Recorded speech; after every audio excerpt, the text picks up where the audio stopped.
아직까지는 우리가 안심하기는 이르다. 더 하단이 있느냐라고 봤을 때 극단적인 어떤 수급상의 하단은 저는 있다.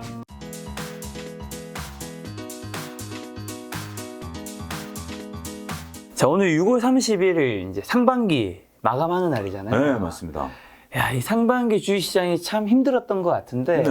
특히나 이번 6월 달은 더 힘들었던 것 같아요. 예, 뭐 그쵸. 간단하게 좀 짚어보면 뭐 다 6월에 알던 이제 그 변동성이 굉장히 컸잖아요. 컸죠. 근데 이제 상황을 좀 짚어보면 올 상반기 때는 우리가 예상치 못했던 일들이 너무 많이 벌어졌던 상황인 것 같아요. 그렇죠. 그러니까 2020년 같은 경우 이제 코로나라는 상황이 한번 하나가 딱 이제 되면서 모든 게 이제 전개가 됐던 어떤 시기이지만 지금은 생각지도 않았던 것들이 급박하게 일어나고 이런 어떤 것들은 또 길게 가기도 하고 뭐 이랬던 거죠. 간단하게 정리를 해주면 제가 이렇게 말씀드리겠습니다. 연준이 매 3개월마다 글로벌 경제 성장에 대한 어떤 전망치를 발표를 해요. 네네. 우리가 이제 연준이 단순하게 뭐 금리를 올린다라는 것만 여러분들이 아시지만 이런 전망치도 세우거든요. 그러니까 2021년 12월 달에 2022년에 대한 글로벌 경제 성장률 전망치를 4%를 제시를 했어요. 근데 2022년 6월 이번에 FOMC 때 글로벌 경제 성장률을 1.7로 제시했습니다. 그러니까 이게 연준이란 데는 뭐 전 세계에서 가장 그 많은 데이터가 모이는 곳인데 얘네들이 경제 성장률을 반토막을 내버렸잖아요. 그렇게 나타났다라는 것은 그만큼 6개월 동안에 무슨 일이 벌어졌는가 이걸 좀 살펴봐야 된다라고 저는 먼저 말씀을 좀 드리겠습니다. 우리가 작년 말 올해 초만 하더라도 이제 경기가 살아나는 국면으로 들어왔으니까 정상적으로 우리가 이제 경기가 돌아가니 그동안 비정상적이었던 금리를 정상화시키고 그 다음에 풀어놨던 돈을 상반기 내지 하반기 때 회수를 하겠다. 이게 원래는 전반적인 기조였었어요. 그러다가 갑자기 봄에 전쟁이 땅 터져버렸죠. 그러면서 일시적으로 유가라든지 농산물 가격이라든지 이런 게 급등을 했습니다만 그때 당시만 해도 연준은 일시적이라는 용어를 고집을 했어요. 그리고 그때 당시만 하더라도 전쟁이 지금과 같은 양상으로 흘러갈 거라고 예측한다는 것은 불가능에 가까웠죠. 우리가 전쟁이 딱 터지기 임박 직전만 하더라도 과연 일어날까? 딱 그랬고 전쟁이 터졌을 때 모든 사람이 그랬어요. 러시아가 우크라이나 빨리 먹고 끝났을 거야. 네. 라고 뭐 3, 4일 만에 끝날 거야. 라고 봤죠. 그리고 또 전쟁이 조금 한 달 정도 지나니까 자, 이 정도 선에서 서로 타협하고 끝날 거야. 라고 봤는데 지금 몇 개월째? 지금 뭐 끝날 기미조차 보이지 않고 있잖아요. 그런 상황이 연출이 되다 보니까 일시적으로 그때 이제 2월인가 3월 달에 했을 때 기름값이 잠깐 2,000원 찍었어요. 이제 우리 피부로 느꼈을 때. 그때는 뭐 한 번이니까 하고 기름을 넣었는데 지금은 뭐 2,200~300원 넣는 상황이 돼버렸잖아요. 이런 것들이 지속이 되면서 원래 우리가 2022년 1분기 기업 실적들이 잘 안 나올 것이다. 봄에 저도 여기서 출연해서 말씀을 드렸는데 뚜껑을 열어보니까 의외로 잘 나왔더라. 몇몇 기업들 기아라든지 이러면서 박수 쳐주자 이제 막 이랬던 얘기가 나왔는데 지금은 이제 그때 당시 일시적으로 봤었던 상황이고 2분기 이제 7월 달 실적, 분기 실적 나올 텐데 기대하는 사람은 아무도 없잖아요, 지금. 이게 지금 고착화돼 버린 거잖아요. 고유가, 그다음에 원자재가의 급등, 최근에는 약간 떨어지긴 했습니다만 그래도 평상시보다는 아직 위에 있으니까 이런 것들이 벌어졌고 여기에 안 되려면 뭐 안 될 일이 계속 온다라는 게 우크라이나뿐만이 아니라 다른 대안으로 봤던 미국과 아르헨티나가 사상 최악의 가뭄이잖아요. 이런 것들이 몇백 년 만에 온 가뭄이 오면서 농산물 가격이 어마어마하게 지금 이제 내려올 문제를 안 보이고 있고 더군다나 이제 지정학적으로 지금 굉장히 복잡해졌죠. 러시아가 기름을 못 팔면 어떻게 될까 봤더니 중국과 인도로 넘어갔고 더군다나 인도는 그걸 받아가지고 다시 미국으로 수출하고 있고 막 이런 하면서 지금 전 세계에서 중국과 러시아 증시는 꿋꿋하게 올라가고 있고 뭐 이런 상황이 연출이 되다 보니까 이게 복잡해져 버린 거예요. 복잡해진 상황에서 악재들이 이제 6월 달에 몰리다 보니까 가장 이제 우려했던 신용 리스크가 생겨버린 거죠. 우리가 이제 단기적으로 신용에 대한 부분들 보면 2020년 3월에도 똑같은 경우가 있었어요. 그러니까 2019년에 가을에 이제 중국에서 코로나가 발생을 해서 그때 당시만 하더라도 중국 내에서 끝날 거다라고 전 세계 증시가 꿈쩍을 안 했어요. 꿈쩍을 안 했다가 이게 이제 생각보다 심각하네 전 세계로 퍼지면서 2020년 상반기부터 우리나라 증시가 흔들리기 시작했죠. 흔들리기 시작했다가 3월 달에 보름 사이에 신용이 확 털려버렸죠. 근데 여러분들 잘 아셔야 되는 게 그때 당시 신용잔고가 얼마였냐면 뭐 사람들이 이제 좀 다르긴 한데 10조 미만이었어요. 네. 한 7, 8조 정도, 뭐 8, 9조 이렇게 얘기하시는 분들이 있는데 어찌됐든 그 미만이었어요. 이건 뭐 정확한 건 필요 없으니까 그게 얼마까지 줄었냐면 5조까지 줄었어요. 네. 그러니까 반토막이 줄은 거죠. 신용이. 그때 당시 신용은 어떻게 보면 뭐 일부만 쓰시는 영역이었죠. 근데 우리가 2021년 신용잔고가 피크 찍었을 때가 26조인가 28조까지 됐어요. 근데 요거는 그때 이게 이제 증권사들은 자기 자본만큼만 신용을 대할 수 있기 때문에 자기 자본 한도까지 대출해 줬어요. 그게 이제 26조, 28조 정도까지 늘어났던 거죠. 그러니까 평상시에 코로나19 이전만 하더라도 신용잔고는 대략 한 10조 정도였어요. 10조 정도에서 놀던 것이 동학개미운동 이후에 많은 분들이 신용을 쓰면서 급작스럽게 신용잔고가 2.5배가 늘어났던 거죠. 지금 이제 6월 30일 기준으로 봤을 때 신용잔고가 대략 한 17조 정도 됩니다. 한 10조가 줄은 거죠. 근데 그동안에 이제 좀 줄어 오려는 노력들은 있었어요. 증시가 좀 불안했기 때문에. 근데 이제 최근에 우리가 6월 초만 하더라도 신용잔고가 대략 한 20조 정도였어요. 그러니까 대략 지금 한 3, 4조 정도, 5, 6조 정도가 반대 매매가 나간 거죠. 속된 말로 털린 거죠. 근데 지금 이게 완전히 여기서 끝났냐? 오늘 증시 보면 저는 더 불안해요. 그러니까 우리가 이제 지금 이제 지난주 그러니까 6월 30일 기준으로 여러분들 보시죠. 지난주 같은 경우 금요일 날 반등세를 나타냈잖아요. 그렇죠. 월요일에도 반등을 했죠, 이번 주. 이번 주는 반등을 나타냈어요. 근데 지난주 우리가 얘기를 했을 때 저도 이제 여러 방송에서 얘기를 한 게 그러니까 수요일, 목요일 계속 반대매매 나갈 것이다 라고 봤고 이게 반대매매를 나가는 어떤 금액도 중요하지만 우리가 수요일과 목요일 같은 경우는 장중 내내 흘러내렸어요. 장중 특히 목요일 같은 경우는 쫙 4%대까지 이렇게 흘러내렸어요. 이건 뭐냐면 수요일 날 주가가 확 빠졌기 때문에 수요일 날 저녁 때 담보 부족 통보를 받으신 분들이 금요일 날 아침 반대매매 나가니까 목요일 날 돈을 구하든 팔든 해야 돼요.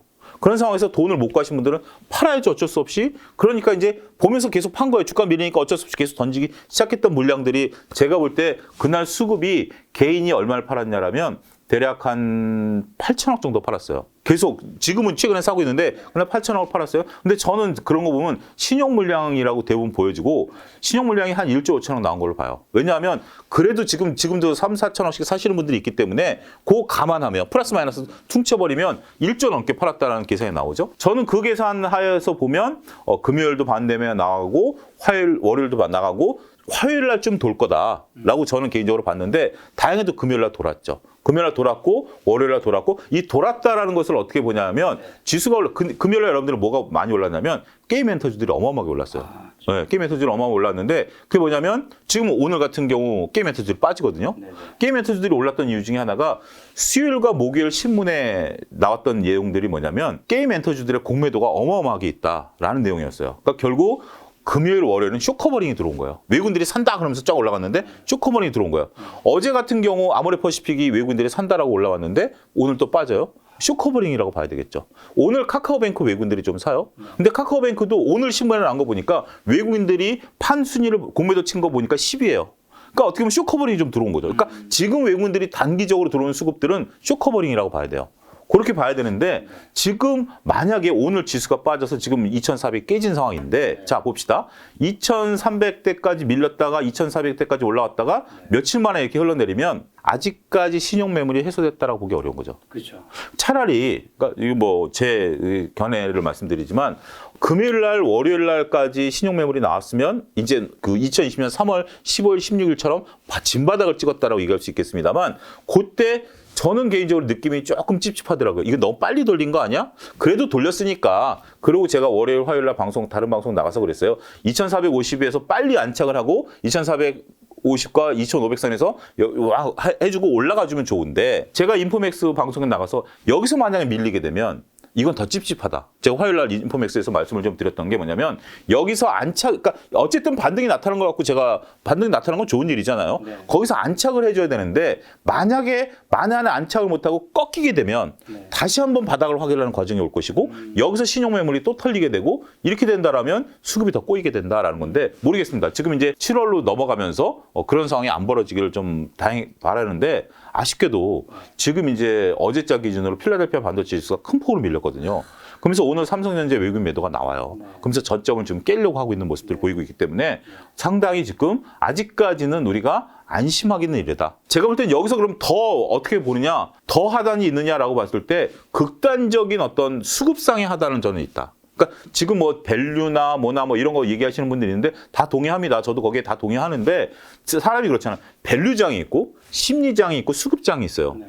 그게 길게 보면 가치 투자자들 영역에서 보면 신경 쓸 게 없다라는 건데 일단 지금 상황을 놓고 본다라면 밸류도 아직 그 3분기, 4분기에 대한 밸류 논란들이 벌어지고 있잖아요. 삼성전자도 매도 리포트가 나오고 삼성전자에 대한 안 좋은 리포트가 나온 게 미래 전망이 불투명하다는 거 아니에요. 네. 제가 여기 출연했다가 한번 삼성전자 미래 잘 얘기했다가 어마어마하게 여러분들의 원성을 좀 산 적이 있는데 어찌됐든 지금 상황은 좀 이제 애널리스트도 거기에 동의하잖아요. 뭐 그 부분은 뭐 차치한다 하더라도 실적에 대한 전망치가 불투명한 상태에서 일단 심리적으로는 사야 돼 말아야 돼라는 건데 여기서 조금 사자라는 세력들이 좀 많아요. 저도 오늘 조금 전에 다른 방송에서 나오는데 PD님 붙잡고 차 사장님 뭐 사야 돼요? 이렇게 물어볼 정도로 뜬금없이 뭐 이제는 사야 될 때가 아니에요라고 하는 거 보면 아직까지는 바닥을 찍었다라는 거 보기는 좀 어려워요. 그리고 이제 신용 물량이 아직 남아있다. 잠재적인 신용 물량들이 남아있다. 언제인지 이건 뇌관을 건드리면 터질 수 있는 내관들이기 때문에 그런 것들이 있는 상황, 이런 것들을 본다라면 지금 상황은 아직까지는 저는 그래요. 바닥을 확인하는 과정이 필요하다.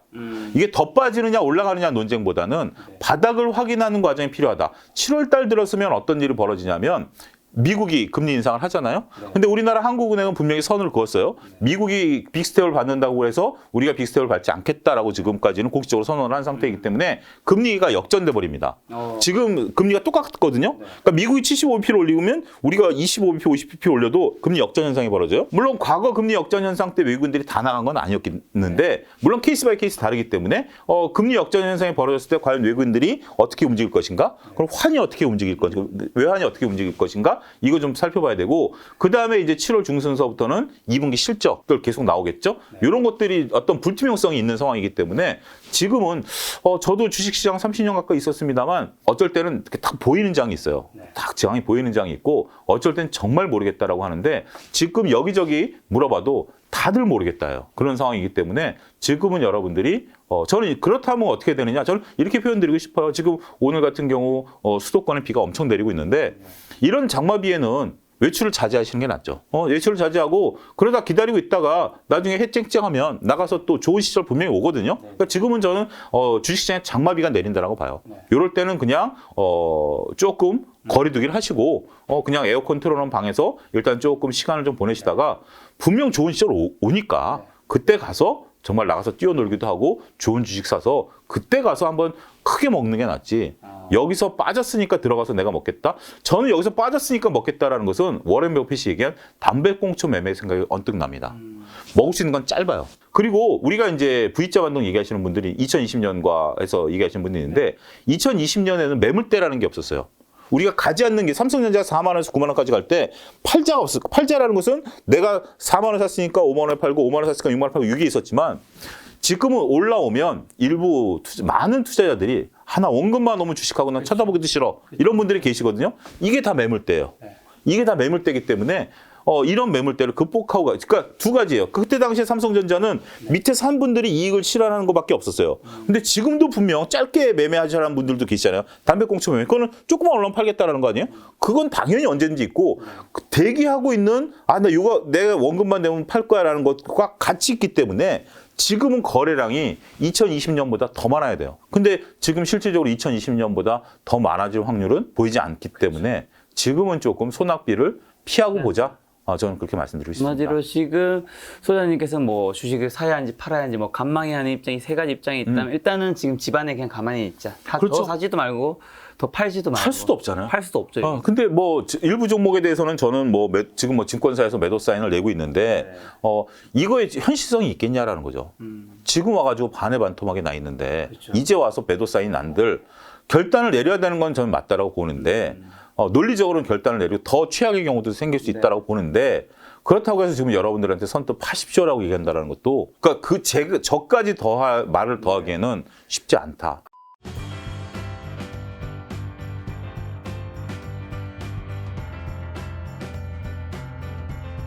그러면 말씀하신 대로 지금 물린 주식이 있는 분들은 좀 그냥 어떻게 해야 될까요? 그냥 가만히 있어야 될까요? 일단은 지금 이렇게 봐야 될 것 같아요. 이제 몇 가지 좀 구분할. 지금은 일단 우리가 반등을 줄 때는 우리가 이제 최근처럼 다 같이 올라와요. 그러니까 이제 심지어 게임 엔터주라든지 뭐 여러 가지 뭐 주식들이 다 쇼커버링이 들어오기 때문에 다 같이 올라옵니다. 그러니까 지금은 일단은 뭐 그런 것들을 좀 기대하자고요. 다 같이 올라오는 걸 기대하고 저는 가을서부터는 이게 이제 구분된다고 보여집니다. 다 같이 반등을 준 상태에서 그 다음부터는 이제 차별화가 진행이 되는 거죠. 차별화가 진행되는 것인데 무엇이 진행될지에 대해서 점점 불투명해졌어요. 지난번만 하더라도 2000년 소재에 대해서 얘기를 했는데 지금 LG엔솔의 상황이라든지 여러 가지 지금 돌아가는 상황들을 놓고 본다라면 일단 한번 아직까지는 요 상황까지는 보고 요걸 예단하지 말자. 일단 여기까지 오고 그 대신 여기서 처지는 주식들이 분명 생겨요. 근데 안타깝게 저는 뭐 지금 오늘도 카카오뱅크에 대해서 다른 증권사에 또 매도 사인을 냈더라고요. 근데 어제 저는 참 울고 싶을 때 뺨 때린다고 K뱅크 상장 얘기가 어제 나왔잖아요. 카카오뱅크가 뭐 어떻게 되느냐는 뭐 제가 여기서 언급하지는 않겠습니다. 근데 경쟁 회사인 K뱅크가 상장하잖아요. 네. 그러면 일단 수급이 분산되죠. 그렇죠. 수급이 분산되죠. 요게 이제 하나의 악재. 이런 거 여러분 냉정히 보셔야 되고 그 다음에 지금 이제 SOE로 오늘 주가가 빠집니다. 6월 30일 기준으로 뭐 유가가 좀 빠져서 뭔지 모르겠습니다만 제가 배당주에 대해서는 말씀을 좀 드렸었고 다른 방송에서 이제 배당도 끝났으니까 배당 받고 빠지는 거니까 배당 받으신 분들은 상관없겠죠. 어제 이제 기사가 났죠. 현대오일뱅크 하반기 상장 공식화됐어요. 이제 예비 심사 통과됐어요. 그 예비 심사가 통과되면 6개월 안에 상장한다는 얘기거든요. 그러니까 지금 우리가 정유주 하면 SOE만 떠오르잖아요. 네네. 석유화학주 하면 뭐 롯데케미칼이라든지 LG화학이라든지 여러 가지가 있습니다만 일단 정유주 그러면 SOE이잖아요. 근데 이제 정유주는 현대오일뱅크와 SOE로 나눠지죠. 그러면 기관 수급과 외국인 수급이 나눠지죠. 그런 부분들을 여러분들이 그 종목 점검할 때 읽어내셔야 된다. 지금 이제 끝까지 상장을 처리하지 않는 뭐 소카는 이제 공모 가격에 나왔기 때문에 그런 거 이제 논의를 친다 하더라도 이런 경쟁 기업들이 나타나고 있는 것들에 대해서는 그 종목을 여러분들 갖고 계시다라면 굉장히 냉정한 판단을 해보셔야 된다 말씀드리겠습니다. 어느 정도는 뭐 필요하다면 약간은 좀 정리를 하는 것도. 그렇죠. 우리가 이제 사업을 하다 보면 그리고 뭐 여러 가지 인생을 살다 보면 뜻하지 않은 어떤 어려움이라든지 생각지도 않은 어려움들을 만나게 되고 그런 것들을 결단을 내려야 될 시기가 있기 때문에 주식이라는 게 항상 다 성공하는 건 아니잖아요.